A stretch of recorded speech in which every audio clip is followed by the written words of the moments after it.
got to talk about the Democrat Party today, more specifically AOC and Bernie Sanders. But before we get into that, I want to play a couple of clips talking about Democrats' likely chances, because some new polls had dropped, and of course CNN covered them.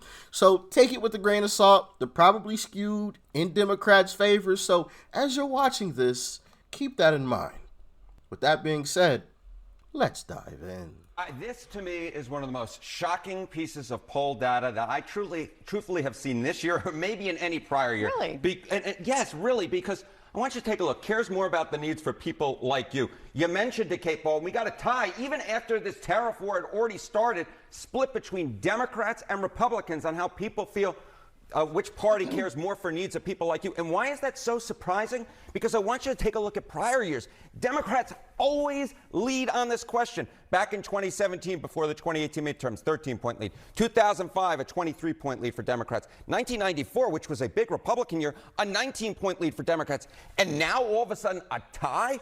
All of a sudden, the Democrats, who are the party of the people, no more. We get a tie on this question, on a question that has traditionally overwhelmingly been a Democratic advantage. Which party cares more for the needs of people like you? It's truly something I would not have expected to see, especially after this tariff war had begun.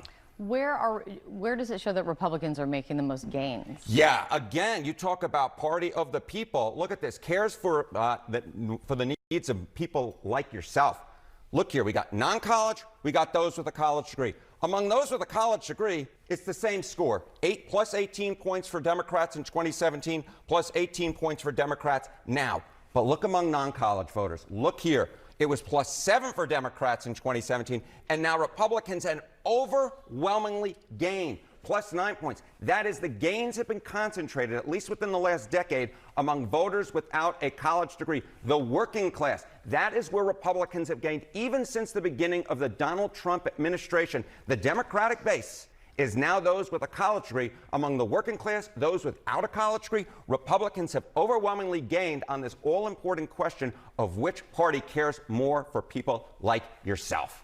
Your reference points are, as you were pointing out, just before a midterm election. So obviously, let's kind of look at that. Where do things stand for the fight for Congress? Right. Okay. So you have this question, right? And then there's the question, ultimately, are Republicans going to get punished in this midterm election, in part because that's normally what happens, the party in power gets punished, but also because of this tariff war. And I want you to take a look here at the generic congressional ballot. Where we were in April of 2017, Democrats were already ahead by 7 points. In November of 2024 on this question, it was a tie, and then, of course, Republicans won control. Where are we now? It's Democrats, but just by a point. This looks very much still like what we saw in 2024, not like what we saw in 2017. If Democrats think they automatically have a ticket back to control of the House, I'd say, hold on a second, Republicans still have a real shot at this, despite all of Trump's theatrics. See, this is the thing. There has been no Trump theatrics. There's been Democrat theatrics. Democrats and mainstream media have tried to make a grand show of all of this and fear mongering of all of this, but that hasn't come from Trump. But also the great thing is, and you just saw there, is it isn't working. It isn't working.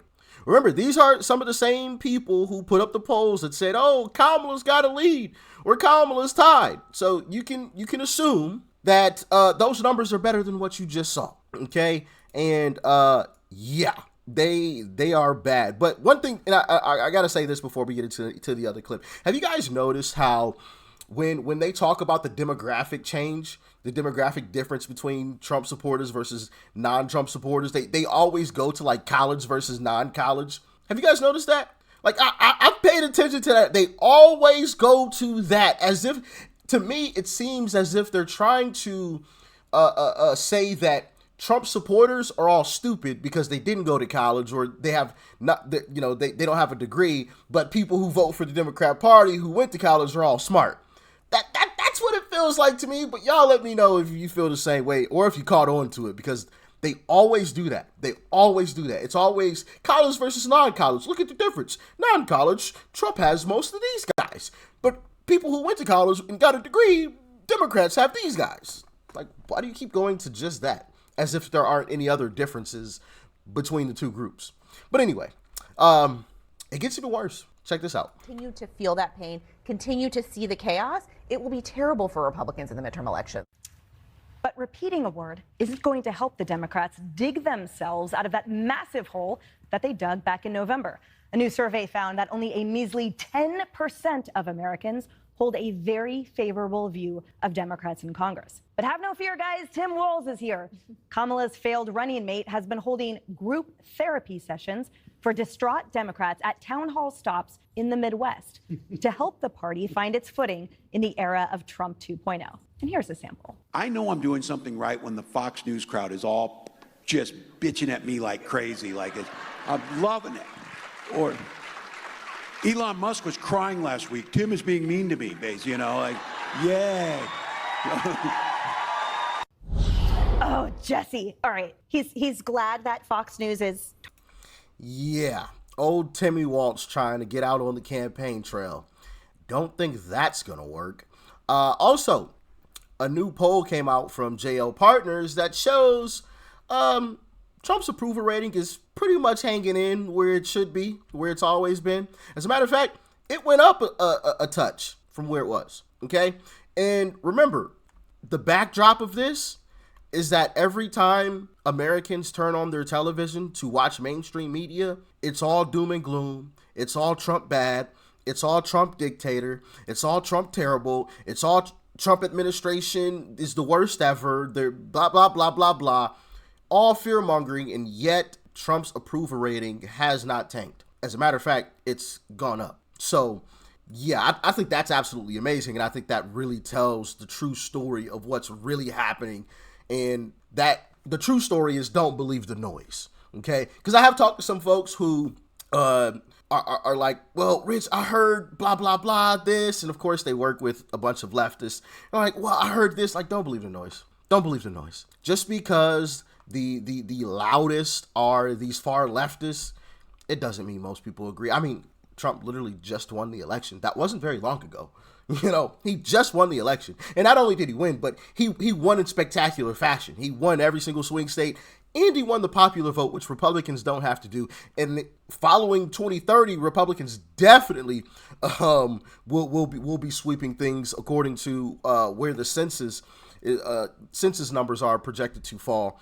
There's going to be a lot of Republican states that are going to be gaining some electoral college votes. So, yeah. Anyway, let's hop on to AOC and Bernie Sanders, because there's some interesting stuff going on with this. One being AOC possibly challenging Chuck Schumer. Yeah, I'm going to play this little clip for you guys right here. Would you, what do you think of the job that Chuck Schumer is doing? Would you ever challenge him, do you think? I think that what we need right now is a united Senate Democratic caucus that can stand up for this country and not vote for cloture and not vote for this bill. And I think that the strength that we have is in this moment. Reconciliation and all of these, Republicans do not need Democratic votes for that. They need it for this. And so the strength of our leadership in this moment is going to demonstrate the strength of our caucus. And I cannot urge enough how bad of an idea it is to empower and enable Donald Trump and Elon Musk in this moment. It is dangerous and it is reckless. Well, notice how she didn't want to answer the question. Because AOC leads Chuck Schumer in a hypothetical matchup. Yeah, she potentially beats Chuck Schumer in a head-to-head battle. A new data for Progress poll found Representative Alexandria Ocasio-Cortez leading Schumer by double digits in a hypothetical 2028 Senate matchup, with the Congresswoman receiving 55% of the vote to 36% for the veteran leader. 9% of the respondents said they weren't sure. Yeah, that's ugly. That's ugly. 36 to 55? Wow. Wow, wow, wow. Sparks are flying. But of course, the narrative that's being put out there isn't that Democrats are in a bunch of turmoil, which they are. There's the old guard versus the super far left AOCs, Ilhan Omar's, the Bernie Sanders crowd, right? Going against each other, the old guard versus the new. And it seems like the new guard actually might succeed in pushing the old guard out. As you just saw there, obviously that race doesn't happen for a very long time. It's not until 28. So anything could happen between now and then. But if they were to duke it out today, AOC wins that. AOC by double digits wins it. This is Chuck Schumer. I'm not saying I like the guy, but this is Chuck Schumer. And she will beat him by double digits. Also, another thing is there are some reports that the Democrat Party is seriously considering AOC in a Bernie Sanders ticket for 28. And I think that is why you see AOC and Bernie Sanders doing this whole tour of the nation type of deal.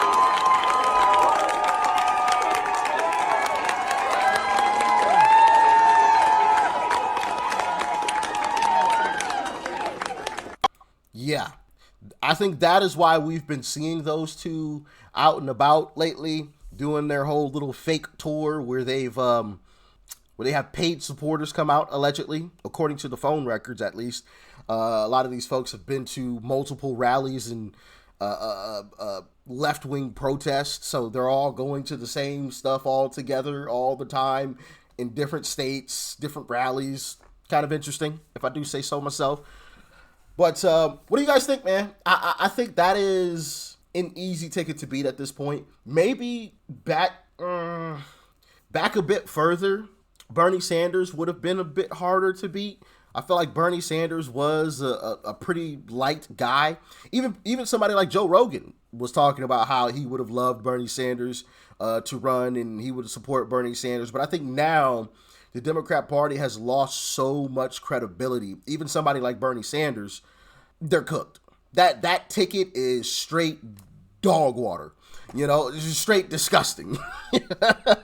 That ticket is straight poop. It's straight crap. AOC and Bernie, which I don't think they have a great ticket, to be honest. Democrats, I'm trying to think of like the best ticket that they could put up. Actually, I think I have one. It ain't AOC and Bernie. And even with these two folks that I'm thinking of, they would still lose. They would still lose, especially if Trump accomplishes what he's setting out to accomplish, which I have all faith that he will, considering when I look at how the Democrats are responding to everything Trump does. Oh my goodness, it's like this big freak out. It's like, oh my goodness, oh my goodness, oh no. You know, the tariffs and everything, they're freaking out over that. Always, fear mongering over it. And, from my perspective, if you felt like he was going to flop with the tariffs, you would just let it happen and you would demolish Republicans in the midterms because of it. You wouldn't bash him and try to get him to change course now so he looks good come midterms because everything is good. You would want him to flop. Same thing with 28. You would want him to flop. So the fact that they're still out here screaming at the top of their lungs tells me that he's on the right track and eventually this plan will succeed and he will make America great again. And so with that in mind, they still don't stand a chance, even with the ticket that I'm thinking of. But according to Democrats, it's not going to be that ticket. So it's going to be possibly AOC and Bernie Sanders. But what do y'all think, man? Let me know. Thanks for tuning in as always. Peace and love. I'm out.